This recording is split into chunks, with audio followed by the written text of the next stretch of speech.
Welcome to the vlog, the first vlog of 2023. Today's my birthday when you're watching this, but right now I'm filming this on Christmas morning. Jackie and I are feeding the birds and he's popping up to feed the animals later on. It never stops with animals, or of course if you care for people as well, it never stops. So I hope you had a lovely Christmas a week ago.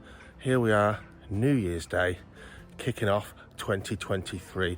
Now in the UK, I think the government are doing their best to stop us having a prosperous new year, but let's do our best, and if not, be happy, because that is the meaning of life.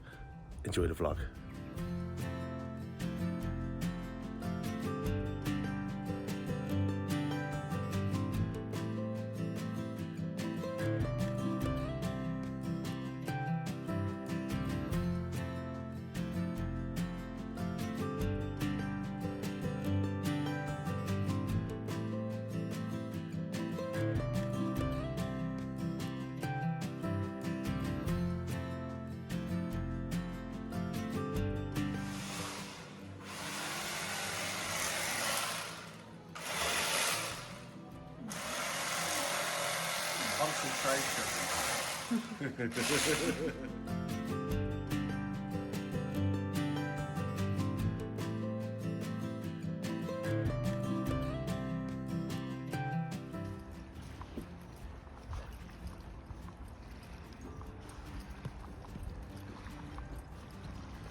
Jet propel. Territorial. He's over there. So these little map turtles turned up for a rehome. I sort of took them in as yellow bellies to go with our others outdoors in the summer, but they're not. They're map turtles and they're very pretty. We'll see what happens to them. Look at them though.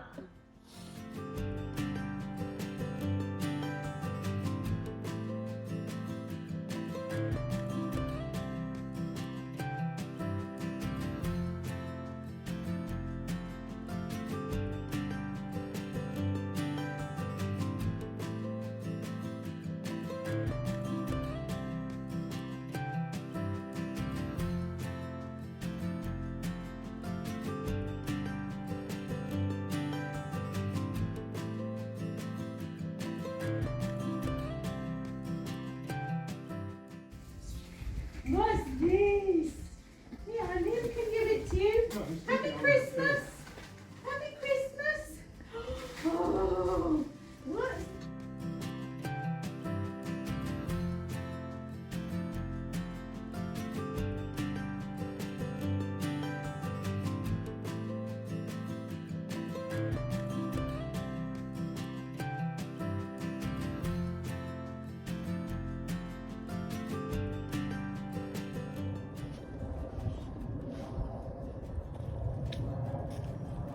So I'm going to give you 3 tips to make 2023 way better than 2022. Number 1, go outside. Get in the countryside, go down the park, go in your garden. Go outside. It will do wonders for your head. Number 2, while you're out there, look with your own eyes. Don't do it all through a phone screen. Number 3, sort it so that the news isn't on when you drive along, when you don't watch the news on the TV. There's nothing you can do about what's on there. It's all doom and gloom. It's going to depress you, and yet there's nothing you can do about 99% of all the bad news and rubbish on the news. Get rid of it. There's no point. Just having a Boxing Day walk. Beautiful day. Those swans. Very different to how it was down here during the summer's evenings. Blue sky at any time of year. Joyous.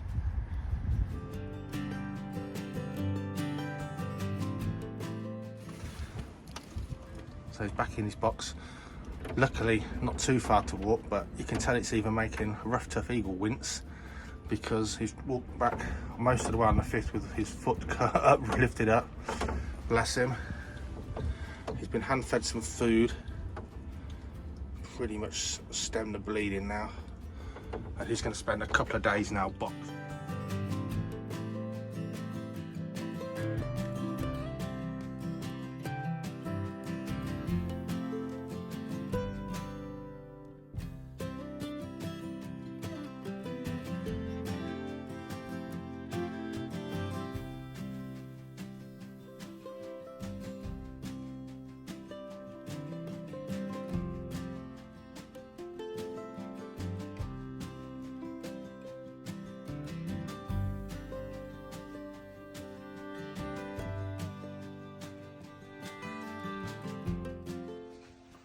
So all these are empty now.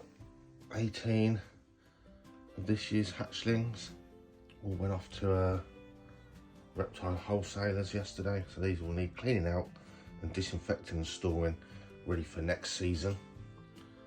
18 hatchlings, Pueblo milk snakes, some tri-wood king snakes, and some Brooks king snakes. One black-headed python to go, and that's 2022 breeding season done and dusted. Nothing more until summer next year. A lot less work for me right now.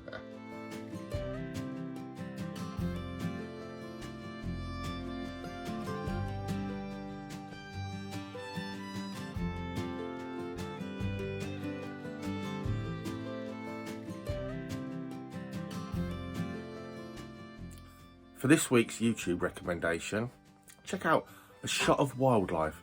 What a really nice guy. And if you just want those little nature bites, just a few minutes, and click away and just watch something interesting, something you might learn something from, something just nice. Nice nature, a nice guy. What more could you ask for? Check it out. Really is a lovely guy, and a few minutes well spent. Even if you know it all, you'll still enjoy his videos for sure.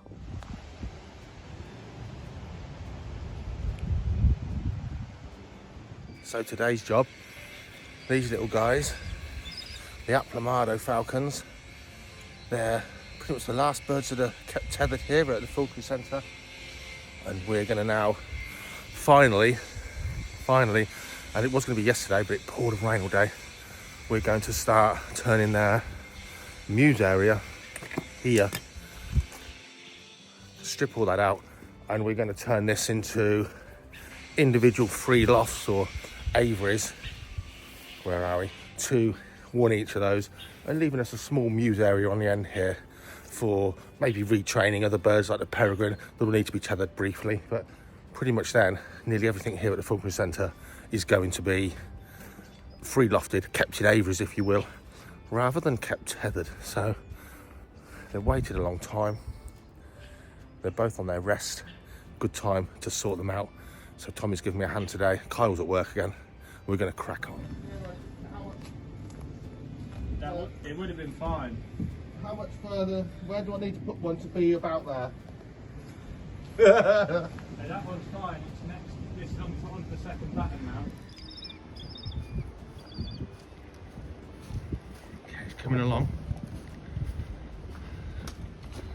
Not going to paint it till the warmer weather, and then we'll paint it dark so you're not going to see the writing or the wood standing out. Obviously the back wall, it's all going to be painted and titivated before we open again to the public, but for now just getting the birds in the shelter. But you can see what's happening. Let's have a look. Got a door on this one, no double door system. Remember, I'm using what I've inherited and modifying, but we have got a double door here.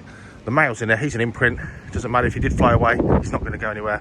If the female's fat weight, she'll be nervous. So we've still got a double door, and it does leave us the option then to use this as a mew space should we need it. It's coming along. Tommy's gone off now. Got to do some work on me ready home. So here we are. Not quite finished, but the birds are in. Female Aplamado in here. Door, porch system there. Perfect, that's what you want. Here's the male. He's down here having a snack. Single door system, imprint, not such an issue. I've inherited these aviaries, but what we've done is turn a mews into a mews and two small aviaries here. All the woodwork, all the white brickwork at the back there, that's all going to be painted and sorted, but not until the weather warms up a bit, and then we know we can get those birds out. We can paint two coats and it'll all be dry in the same day. landlord at this time of year. Any birds of prey that are working, the front mesh is your biggest hurdle to overcome. We're going to go with the 2-inch weld mesh that's already there.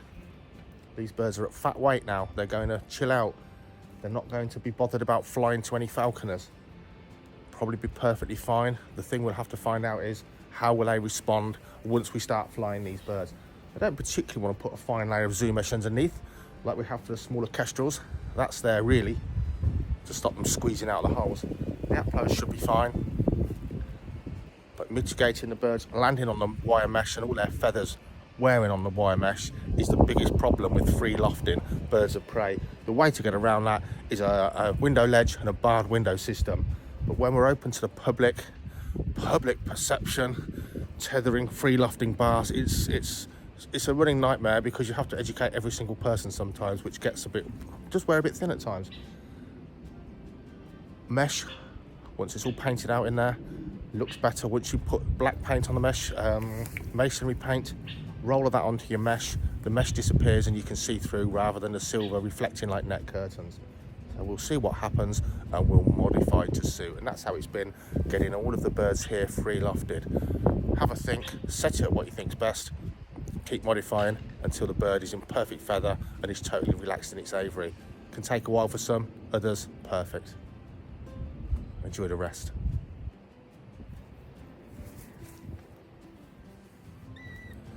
And of course, the safety latches will be modified tomorrow. Always a good sign when they're in a strange place to see them feeding, especially when they're at fat weight, so they're not too bothered about food. Relatively relaxed. Aplomados, there'll be a whole video on these guys soon. Terrific birds of prey.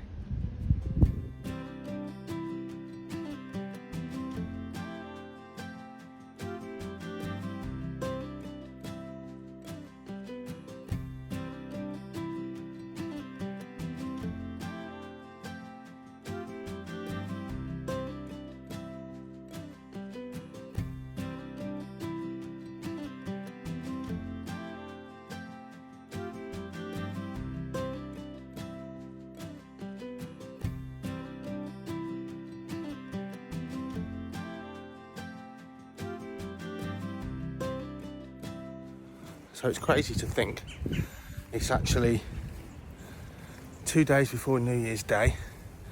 It's 13 degrees. It's been raining all morning. It's windy now, but really warm. And we just checked on Zeus. He's had 3 or 4 nights boxed now. I say nights, all day. So kept in his travel box to convalesce. Obviously he's had the newspaper changed daily where he's been pooing in there. He's been fed sort of midday and just left alone. That way he's not fidgeting around, he's not getting sort of anything stimulating him, he's just chilling out, and it's meant that talon bed has had time to dry off and harden off. Obviously not causing him so much discomfort now because he's actually, you can keep that hood on, he's actually putting the weight on his foot and so on. So we're going to pop him out, we're going to let him weather, have a bath and stretch his wings just on his line. So there he is, noisy swine again. His perches have been all cleaned and scrubbed at F10 to make sure there's no bacteria or anything living on there, obviously because of how that wound is. And we'll give him a day or two and just keep an eye on him really and see how he goes. Hopefully he'll just start growing that new talon out. We've got some horse hoof stuff that encourages keratin growth, so once it's healed and I see the growth of the talon, we'll put a little bit of that on there every day, and it really speeds up keratin growth, which is what the beaks and the talons are made of. But for now, if you can hear me, he's glad to get out in the fresh air. If you can hear me, Happy New Year, enjoy the food and drink, and then we're all going to cut down and get back to normal. See you on the other side, guys. Thanks for watching the vlogs, really appreciated. If you haven't already, whack that subscribe button.